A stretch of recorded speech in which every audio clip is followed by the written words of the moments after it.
კონსტიტუციური წყობა. დეკლარაცია, რომელიც ხელოვანებმა და სპორტსმენებმა დღეს მიიღეს ქვეყანაში მიმდინარე მოვლენებს ეხება. დოკუმენტის მთავარი დანიშნულებაა გაერთიანება ძალადობისა და ქვეყანაში არეულობის წინააღმდეგ.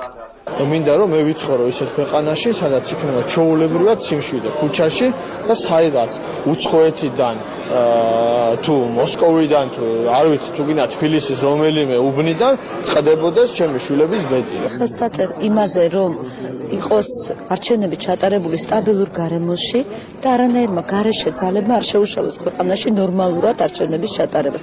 მე მგონი ამას ყველა ქართველი დაეთანხმება, აქ არ არის თვითონ დეკლარაციაში არანაირი აგრესია. დოკუმენტში მხოლოდ 3 პუნქტი შევიდა. დეკლარაციის შემუშავებაზე ხელოვანთა მცირე ჯგუფმა იმუშავა, თუმცა მასზე ხელი შეხვედრაზე მისულმა თითქმის ყველა ადამიანმა მოაწერა. მინდა მშვიდობა, მე არ მინდა ომი, მე მინდა სტაბილურობა და მინდა რომ ჩვენი პრეზიდენტი იყოს მიხეილ სააკაშვილი.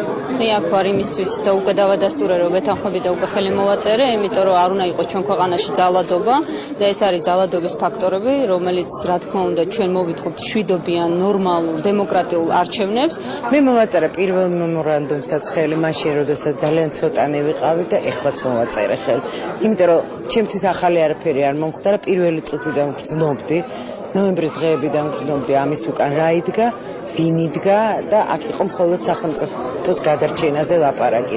ხელოვანებსა და სპორტსმენებს იმედი აქვთ, რომ მსგავსი დოკუმენტის შექმნის საჭიროება მომავალში აღარ იქნება.